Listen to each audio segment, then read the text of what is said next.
So we're now out and about in MGB Roadster.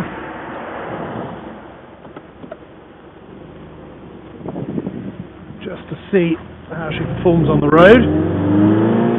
Another beautiful Sussex day.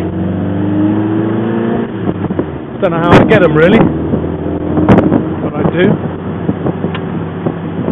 And there's the overdrive kicking in very nicely. Something about country lanes and an overdrive that just go together really well. The chap who owns this is a bit of a fastidious git. Loves his cars, loves to make sure that they're in good shape, and this one is no exception. He's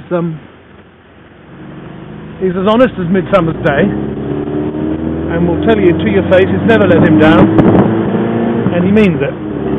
He's owned it for, well, nearly 20 years, and had a full stripped down rebuild done on it.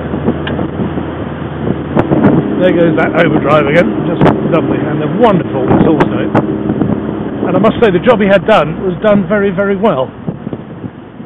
I've not found many better. The only thing he didn't get done was the driver's seat, the backrest particularly, because he wanted to preserve a little bit of the original patina, the original sort of feeling to it, but he kept the extra piece of leather, and there's a lady in Bognor who he got to make up the seats for him, who will do that final bit if you want it. I don't know what it'll cost. Something. It always costs something, doesn't it? But she does drive absolutely spot on. There is no comment that one can make other than, oh boy, really. The right-hand indicator is interesting because it likes to stick.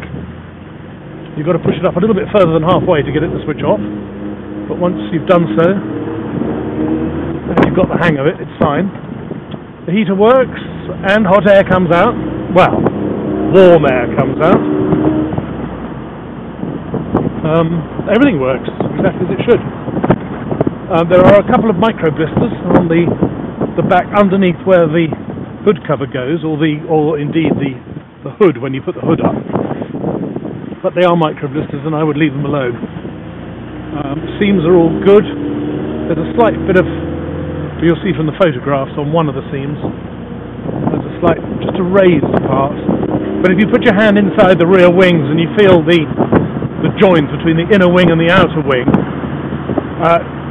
sometimes you can put your hand in there and you can feel them crumbling. Well, this is absolutely rock solid. Those are just as they should be. Almost as if they were put together last week, which they were not. They were done 20 years ago. All the rubbers are good, seals are good. It doesn't seem to leak, although all convertibles are prone to a bit of condensation under the roofs. This has a vinyl roof, which on an MGB is actually better than a mohair roof, and the reason for that is you can never put a mohair roof away properly because they're so thick, the material is so thick, whereas this folds flat pretty nearly, which is aesthetically much nicer, and it's probably better for the hood. There are photographs of everything, including the hood up. But I'm hoping you're getting the impression that she drives absolutely perfectly. The oil pressure comes straight up to 40 pounds per square inch and above, and sits there and doesn't move. The temperature gauge doesn't move, doesn't seem to use any water, oil, coolant, anything. We'll just pop up Berry Hill. It's the measure of any car, really. So I'm going to do third gear and overdrive. There she goes again.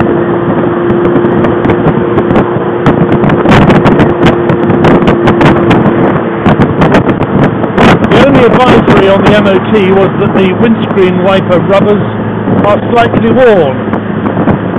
Well, frankly, better that than replacing them with the non-stainless steel ones, which everybody seems to do, which I don't understand, because these are classic old ones, you just replace the rubbers. But here she comes, up Berry Hill, in overdrive third. ordinary third. There's a slight bit of thinking there, I heard, which probably means that timing could be tweaked just slightly. But actually it's set up so well, I actually wouldn't play with it. I would change up here and get it. It is also the measure of an overdrive, that it'll go into overdrive going uphill like that, which it did very readily and without any problems. Anyway, there you have a very nice MGB.